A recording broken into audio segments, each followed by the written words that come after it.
It was May 19, 2026, and the city had the kind of rain that did not fall so much as linger. It clung to the glass, crawled down the alleys, and turned every street lamp into a tired confession. I sat in my office above a shuttered pawn shop, listening to the wire hum like it knew something I did not. Tonight's docket was heavy. 4 armed robberies, all with the same weapon tucked under the coat. Operating system command injection. Different neighborhoods, different victims, same dirty trick. An attacker slips a command where plain data ought to be, and the machine, poor sap, runs it like an order from the chief. The first case was CVE-2026-7443, an armed robbery with a CVSS score of 7.3.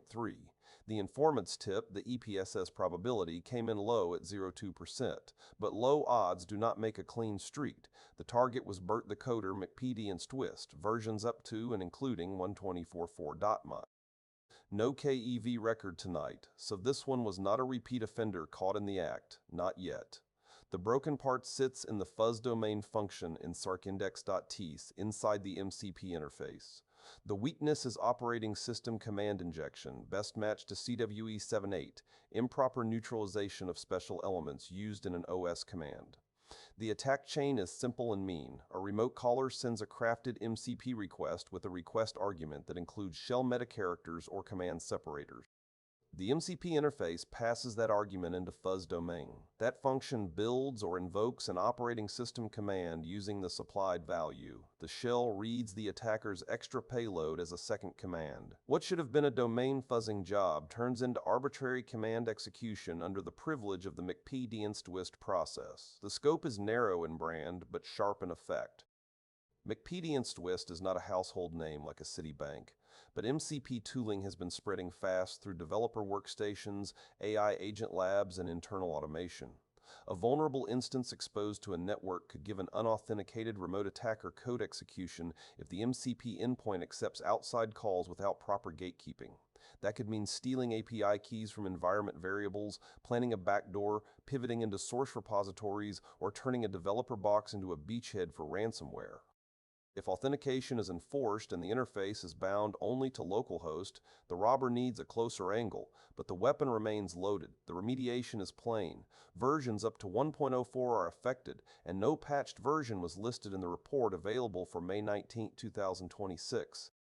Till the maintainer publishes a safe release, sysadmins and DevOps teams should remove or disable McPD and Twist where it is not essential, bind the MCP interface to localhost only, block external access with a firewall, and run the service under a low-privilege account with no shell secrets in its environment. Developers should change command execution to use safe argument arrays, strict allow lists for domain characters, and no shell interpolation. Security teams should hut logs for MCP calls containing semicolons, pipes, backticks, dollar parenthesis command substitution, new line injection, curl, wwt, bash, she, nc, or Python one-liners. But that was not the only body on the slab tonight. The second file was CVE-2026-7062, another armed robbery, another CVSS-73. The EPSS probability was 0.2%, a quiet tip from an informant who may still be watching the wrong door. The victim was Intino 47 context sync, versions up to and including 2.0 W2 no 210 W2222 fixed to 6 to 6. Not a repeat offender caught in the act, but the exploit had been publicly disclosed, and that changes the smell in the room. This one lives in git-integration.es in the git-integration component. Again, the likely category is CVE-78, Operating System Command Injection. The attack chain starts when a remote attacker submits manipulated input that reaches the git integration logic. That input may be a repository, URL, branch name, path, commit reference, or another Git-related field handled by the component. The code then builds a git command as a string, such as clone, fetch, checkout, or pull. Instead of treating the input as inert data, the operating system shell gets a full line to interpret. A crafted value breaks out of the intended git argument and appends a hostile command. The git helper becomes the getaway car. The affected range is context sync up to 2.0.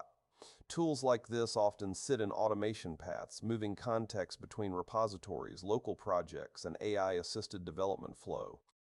That makes the impact bigger than the download count might suggest. If deployed in a CI runner, developer service, or internal web exposed automation endpoint, an attacker may gain command execution on a machine that holds SSH keys, Git tokens, package registry credentials, and source code. Real-world abuse could include supply chain compromise by altering code before build time, exfiltrating private repositories, or moving laterally from a build worker into cloud infrastructure. The report says remote exploitation is possible, and public exploit disclosure means defenders should treat the clock as already running. Remediation starts with version control of your own environment.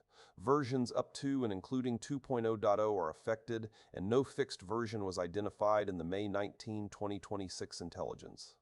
Sysadmins and DevOps should take context sync offline from any remote-facing service, limit Git integration to trusted repositories, and place strict egress control around hosts that run it. Developers should replace shell-built Git command strings with safe process execution using fixed executable paths and separate argument arrays, while allow listing repository schemes, host names, branch names, and local paths. Security teams should inspect process creation logs for Git spawning shell, bash, she, cmd, PowerShell, curl, wwt, or unexpected network tools. Watch CI logs for strange repository values, command separators, and sudden outbound traffic after a Git action. I barely had time to light another cigarette when the next file landed on my desk.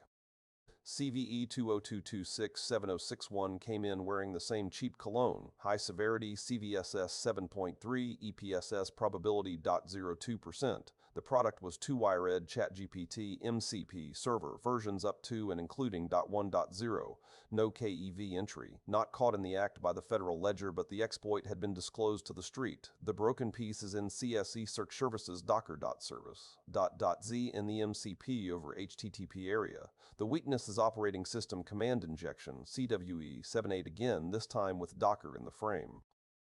The attack chain begins with a remote HTTP or MCP request containing manipulated input meant for Docker service operations. The server accepts that input and passes it into logic that likely constructs Docker commands, perhaps to run, stop, inspect, list, or manage containers. If the code builds a shell command from the input, an attacker can smuggle in command separators or substitutions. The shell executes the added command with the privilege of the ChatGPT MCP server process, and if that process can talk to the Docker socket, the game gets darker fast. The affected version range is up to and including Geo.1 MCP servers tied to AI tooling are often treated like helper utilities, but when they have Docker control, they are standing beside the vault. If exploitation is remote and the HTTP endpoint is exposed without strong authentication, an attacker may gain host command execution. If Docker socket access is present, they may start privileged containers, mount the host file system, steal secrets, or break out into the underlying host. In a development shop, that can lead to credential theft, source code theft, tampering with build images, and lateral movement into cloud accounts. No user interaction is implied by the report. The condition that matters most is network reachability and whether the service is allowed to run Docker commands. Versions up to 2.1.0 are affected, and no patched version was listed in the available advisory data for today.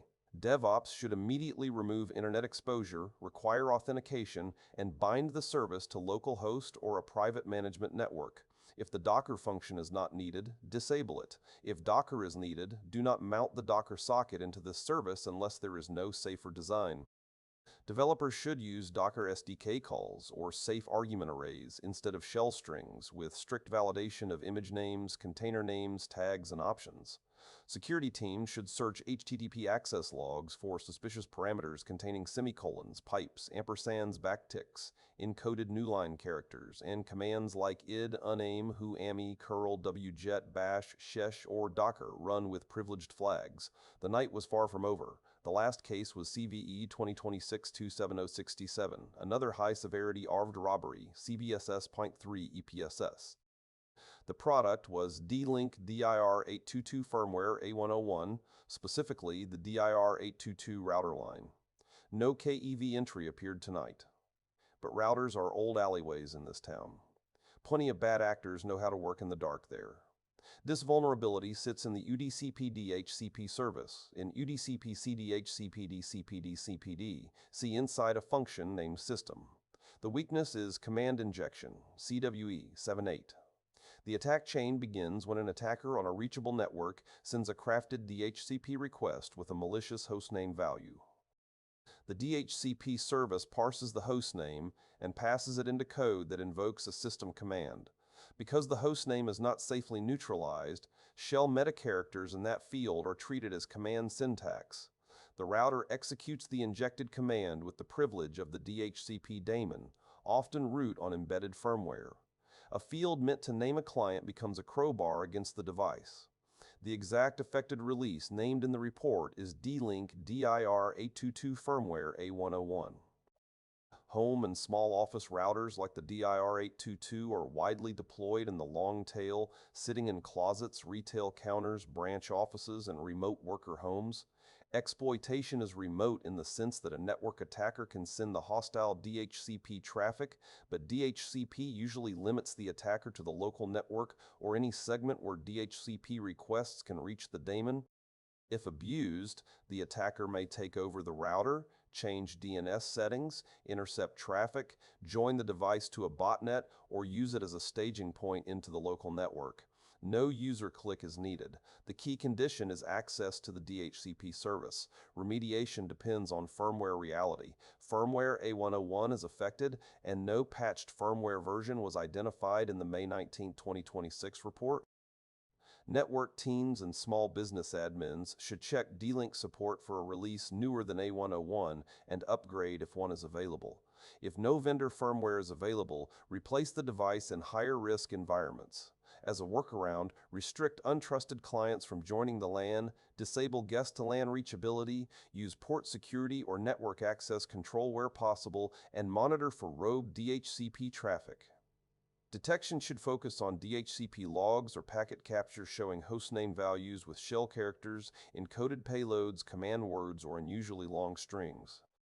Also watch the router for unexpected DNS changes, new startup entries, outbound connections to unknown hosts, and sudden reboots. 4 cases. 4 armed robberies. Same weapon. Command injection keeps coming back because software keeps handing user input to the shell like a loaded revolver and hoping nobody pulls the trigger. Hope is not a control. It never was.